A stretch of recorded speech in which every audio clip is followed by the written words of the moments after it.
कहानी की शुरुआत में हमें दिखाया जाता है कि कुछ लोग एलिजाबेथ स्पार्कल नाम का एक स्टार बना रहे हैं। असल में एलिजाबेथ एक बहुत ही खूबसूरत मॉडल है जो एक फिटनेस शो को होस्ट करती है। लोग एलिजाबेथ को इतना पसंद करते हैं कि इसके स्टार के पास आकर सेल्फीज बनाते हैं, लेकिन फिर वक्त के साथ साथ लोगों का इस स्टार से ध्यान हटता चला गया और ये स्टार टूट कर बिखर गया, जो ये साफ जाहिर कर रहा था कि लोगों का एलिजाबेथ स्पार्कल से इंटरेस्ट खत्म होता जा रहा है। सीन कट होता है और हमें एलिजाबेथ स्पार्कल को दिखाया जाता है जो एक वक्त अपनी जवानी के दिनों में बहुत ही खूबसूरत हुआ करती थी। हर जगह एलिजाबेथ के चर्चे थे, लेकिन अब वह बूढ़ी हो चुकी है और आज उसका 50वां जन्मदिन है। एलिजाबेथ अभी तक इसी शो को होस्ट करती है। शो की शूटिंग के बाद जब एलिजाबेथ वॉशरूम में जाने लगी तो उसे पता चला कि लेडीज वॉशरूम किसी वजह से बंद है, इसलिए वो मेल वॉशरूम में चली गई जहां पर शो का प्रोड्यूसर भी आ गया और ऐसे में एलिजाबेथ चुपके से एक बाथरूम में छिप जाती है। यहाँ प्रोड्यूसर फोन पर किसी से बात कर रहा था कि मुझे अपने शो के लिए एक नया चेहरा चाहिए। अब एलिजाबेथ पहले जैसी नहीं रही। जहां पहले एलिजाबेथ की वजह से उन्हें रेटिंग्स बहुत हाई मिलती थी, अब उनकी टीआरपीज गिरती जा रही हैं। कोई भी एलिजाबेथ को हमारे शो पर नहीं देखना चाहता। अब मैं और बर्दाश्त नहीं कर सकता। मुझे जल्द से जल्द एक यंग और खूबसूरत मॉडल चाहिए अपने शो के लिए। दूसरी तरफ बाथरूम में छिपी एलिजाबेथ ये सारी बातें सुन रही थी और ये सुनकर एलिजाबेथ बहुत मायूस हो जाती है। उसे अपनी जिस खूबसूरती पर घमंड था, आज वह घमंड टूट कर बिखर गया। वह गौर से अपने आप को शीशे में देखती रही जहां उसके चेहरे पर बहुत सारी झुर्रियां आ गई थीं। प्रोड्यूसर की बातें सुनकर उसे बहुत ज्यादा दुख होता है, लेकिन अब उसे एक दुख ये भी था कि अब उसे शो से निकाला जा रहा है। कुछ देर बाद एलिजाबेथ को प्रोड्यूसर एक होटल में बुलाता है जहां प्रोड्यूसर बताता है, देखो एलिजाबेथ, तुम जानती हो कि वक्त के साथ साथ लोगों को कुछ नया चाहिए होता है। जो तुम पहले थी वो बात अब तुम में नहीं रही, इसलिए मुझे भी अपने शो को चलाने के लिए किसी दूसरे मॉडल को लाना होगा। प्रोड्यूसर की बातों ने एलिजाबेथ को बुरी तरह तोड़ दिया था। वो होटल से निकलकर घर की तरफ जाने लगी, लेकिन ड्राइव करते हुए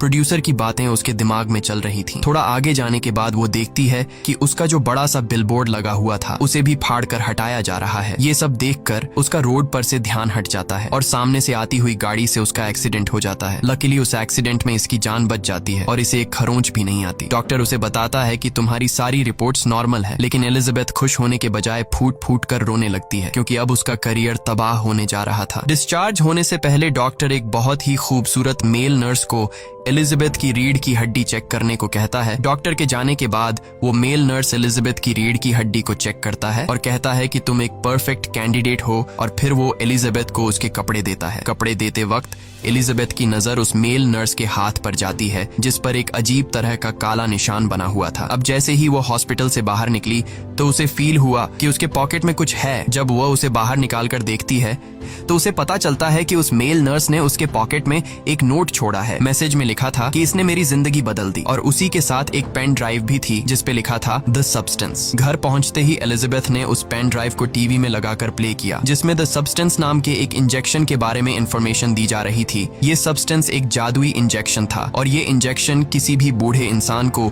उसका एक नया दूसरा जवान वर्जन दे सकता है।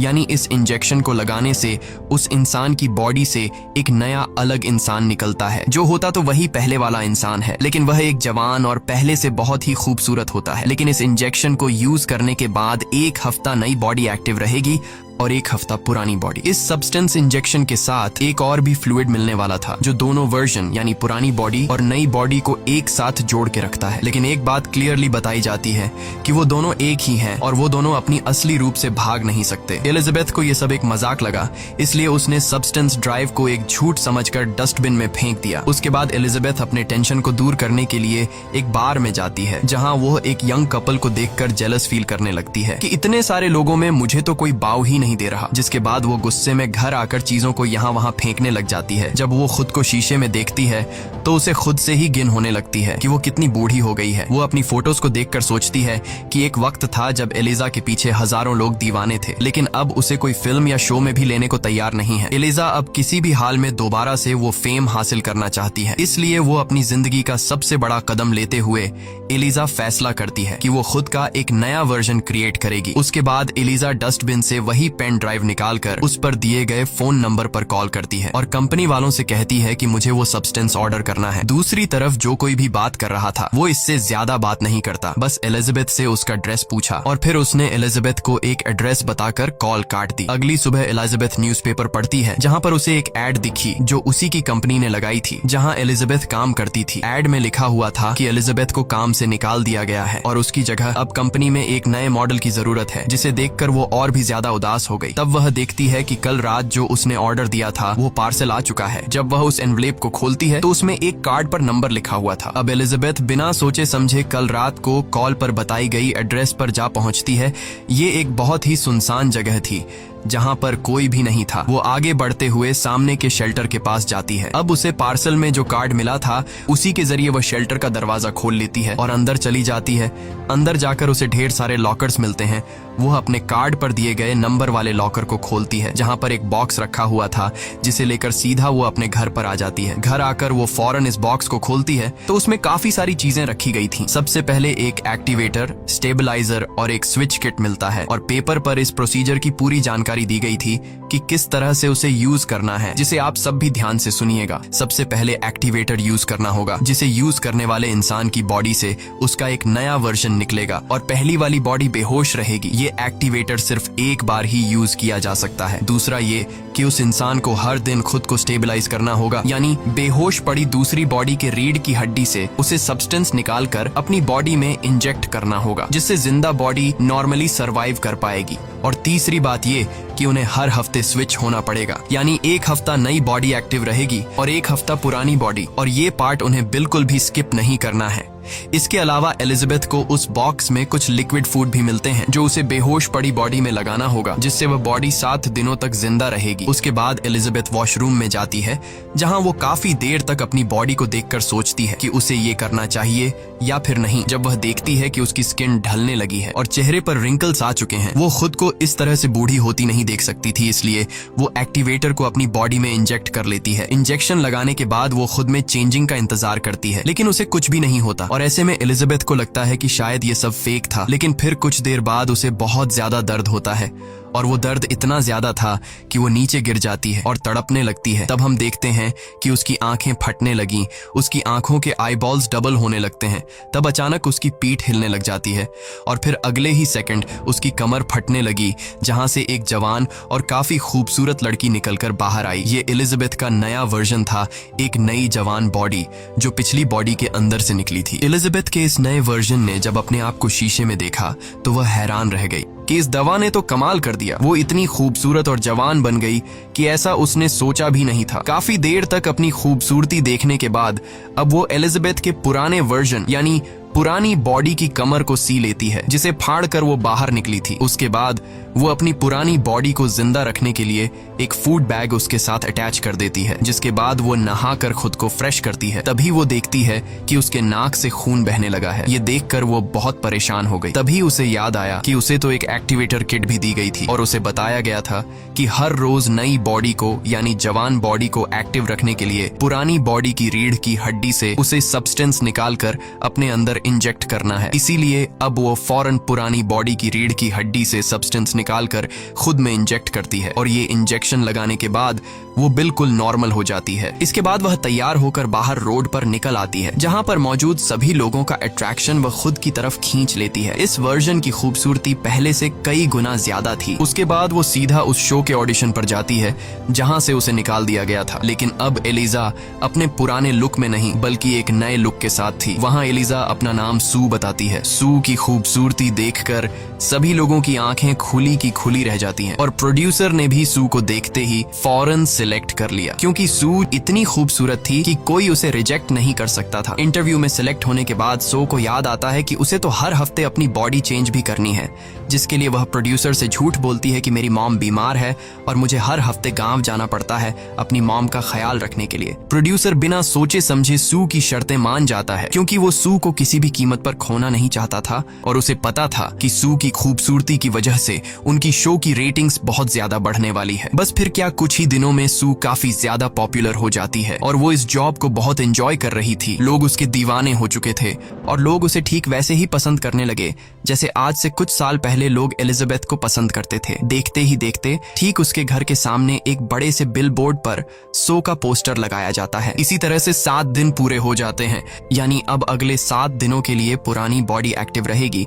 सू यहाँ स्विच किट का यूज करती है।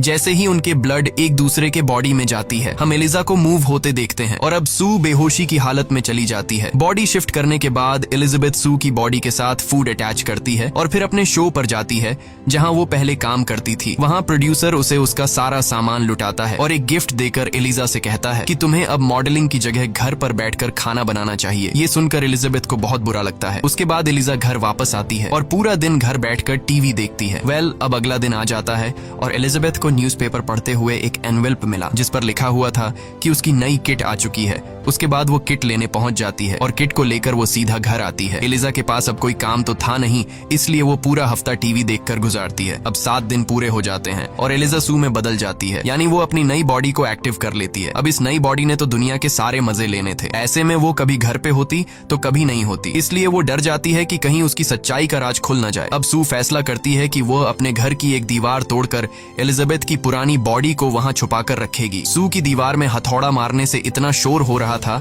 कि उसका पड़ोसी गुस्से से लाल हो गया और जब पड़ोसी सू को डांटने के मूड में उसके पास आया तो सू को देखकर उसके गले में सांस अटक गई, क्योंकि सू जो थी इतनी खूबसूरत। वो सू को डांटने के बजाय उल्टा उससे कहने लगा कि अगर मेरी मदद चाहिए हो तो मुझे बुला लेना, मैं पास में ही रहता हूँ। सू उसे थैंक्स कहकर दरवाजा बंद कर देती है और फिर वो अंदर आई और काफी मेहनत के बाद वो एक सीक्रेट रूम बना लेती है जिसके अंदर उसने एलिजाबेथ की बॉडी छुपा कर रख दी और साथ में एलिजा के सभी फोटोज को भी इस सीक्रेट रूम में रख देती है। सू को अपनी इस नई बॉडी में बहुत मजा आ रहा था और वो खूब एंजॉय करती है। इसी एंजॉय में 7 दिन कैसे गुजर गए उसे पता ही नहीं चलता और वो भूल जाती है कि आज शिफ्टिंग का दिन है। उसकी पुरानी बॉडी यानी एलिजाबेथ की बॉडी का फूड भी आज खत्म होने वाला था। सू अपने एक दोस्त को घर भी लाती है। जब वो अपने दोस्त के साथ बातचीत में बिजी थी तब अचानक उसके नाक से खून आने लगता है। वो अपने दोस्त को गेस्ट रूम में बिठाकर खुद बाथरूम चली आती है। बाथरूम पहुंचकर उसके नाक से और ज्यादा खून बहने लगता है और पूरी बॉडी में बहुत तेज दर्द होने लगता है। अब जाकर उसे समझ आया कि आज तो बॉडी शिफ्ट करने का दिन है, लेकिन अब सू बॉडी कैसे शिफ्ट करती, क्योंकि दूसरी तरफ उसका दोस्त उसका इंतजार कर रहा था। इसलिए वह बॉडी शिफ्ट करने के बजाय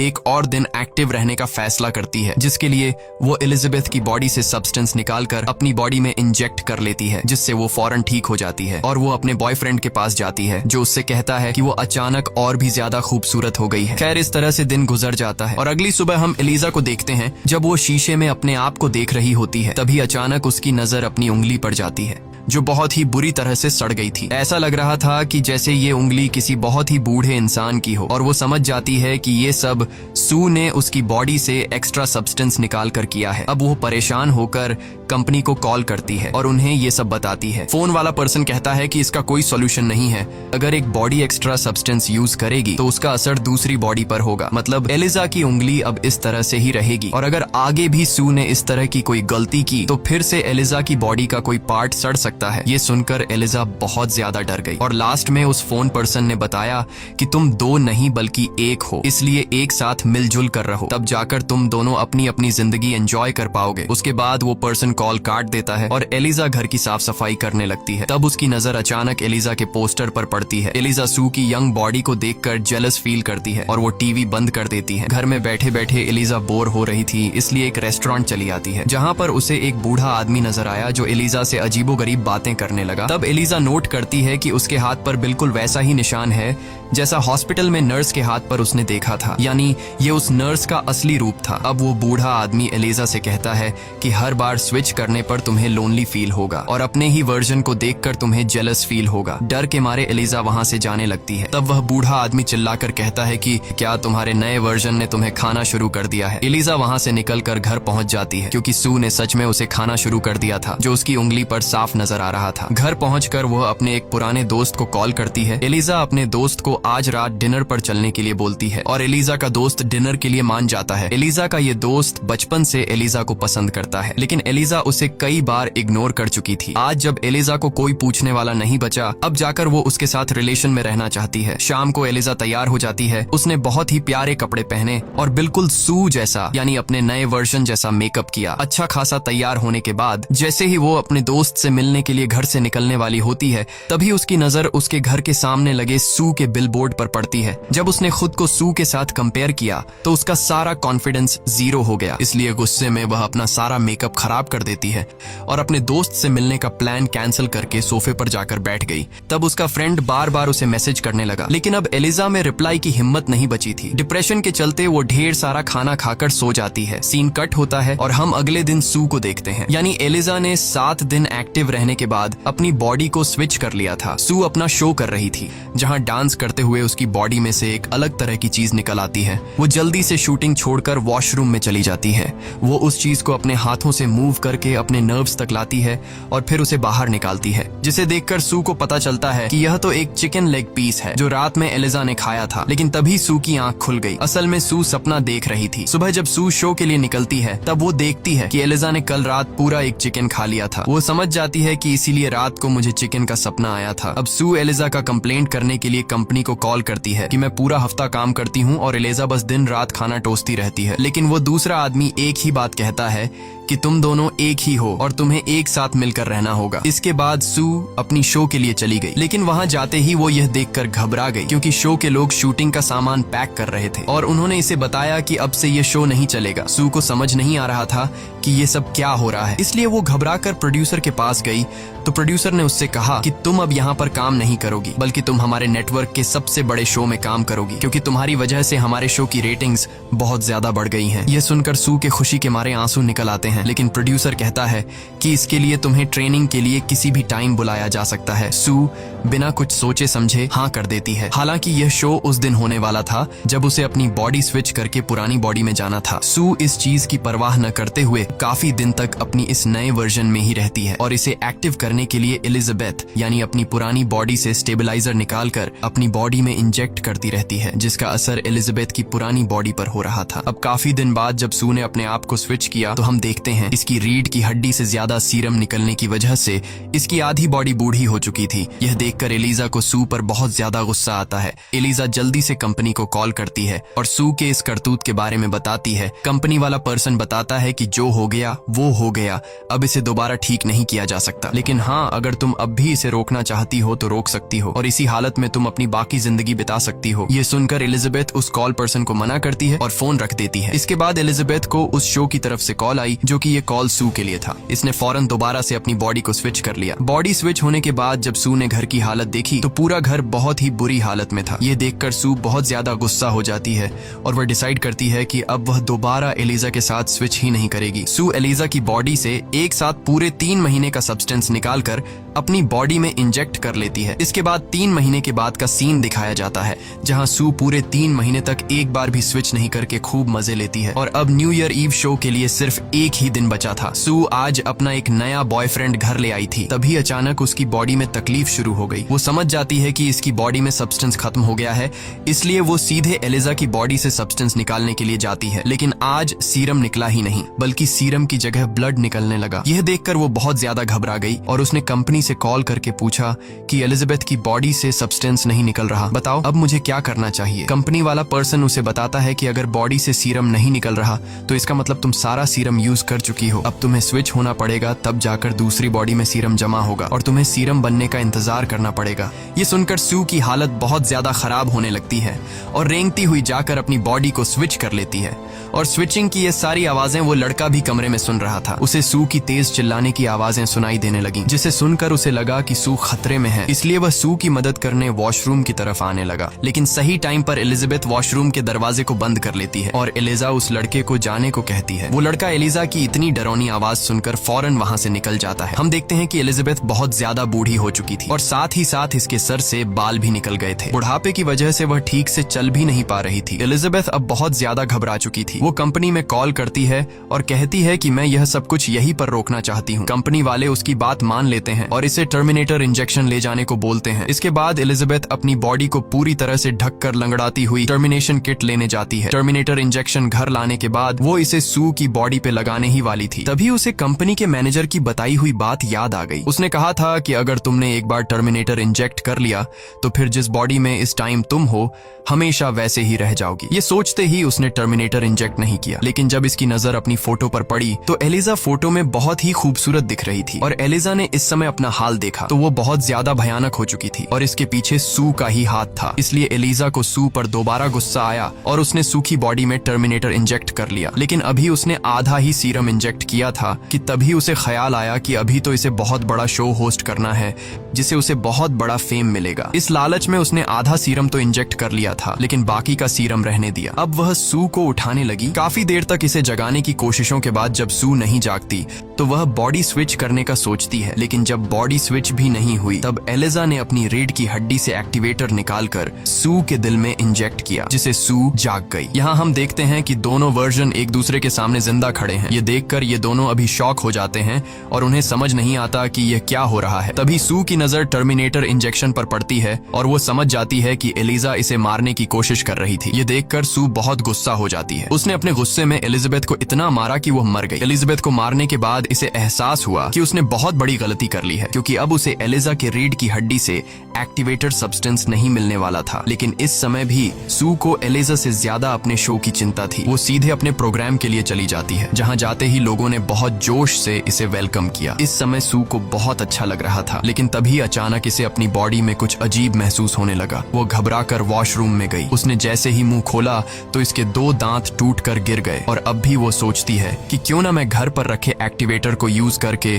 खुद का ही एक नया वर्जन तैयार करूं। इसके बाद वो फौरन घर की तरफ निकल पड़ी। लेकिन जब वो लिफ्ट में थी तभी उसका एक कान कट कर गिर गया। वो बुरी तरह घबरा गई। लेकिन तभी लिफ्ट में आदमी आया। उस आदमी के यहाँ खड़े रहने तक वह अपने आप को बिल्कुल भी घबराया हुआ नहीं दिखाती। उसने बिल्कुल ऐसे एक्टिंग की जैसे इसे कुछ भी नहीं हुआ हो। फिर जल्दी से वो अपने घर गई और एक्टिवेटर को ढूंढ लिया। कंपनी वालों ने शुरू में ही बता दिया था कि इस एक्टिवेटर को एक ही बार यूज किया जा सकता है और यह बात सू को पता थी। लेकिन वो फिर भी इस एक्टिवेटर को अपनी बॉडी में इंजेक्ट कर लेती है। तभी सू को बहुत ज्यादा पेन होने लगा। पहले की तरह उसकी बॉडी कमर से फटने लगी जिसमें से एक अजीब सा वर्जन निकला जो देखने में किसी भयानक क्रीचर जैसा था। ये एलिजा और सू का एक नया वर्जन था जिसके फ्रंट में एलिजा का फेस था और बैक में सू का। एलिजा अभी भी खुद को खूबसूरत समझ रही थी इसलिए वह अपने चेहरे पर खुद की फोटो लगाकर शो में चली गई। जैसे ही वह स्टेज पे माइक के पास पहुंची वहां जाकर इसके मुंह से फोटो गिर गई और सब इसका भयानक चेहरा देखकर डर गए। लोग इसे मॉन्स्टर कहकर दूर भागने लगे। अब यहाँ एक आदमी बेसबॉल के बैट से एलिजा के सिर पर वार करता है जिससे इसका सिर क्रैश हो जाता है और इसकी बॉडी से ब्लड निकलकर पूरे स्टूडियो में फैल जाता है। एलिजा की बॉडी रेंगते हुए सीधे अपने स्टार पर पहुंचती है जहां नीचे बिल्कुल एलिजाबेथ स्पार्कर का स्टार बना हुआ था। इस फिल्म की शॉर्टकट एक्सप्लेनेशन ये है कि हॉलीवुड और बॉलीवुड में फीमेल एक्ट्रेस की तब तक वैल्यू रहती है जब तक वो यंग हो। जैसे जैसे उनकी एज बढ़ती जाती है वैसे वैसे लोग उन्हें इग्नोर करने लगते हैं। इसी के साथ ये कहानी खत्म हो जाती है। अगर आपको यह वीडियो अच्छी लगी हो तो हमारे चैनल को सब्सक्राइब और वीडियो को लाइक जरूर कीजिए।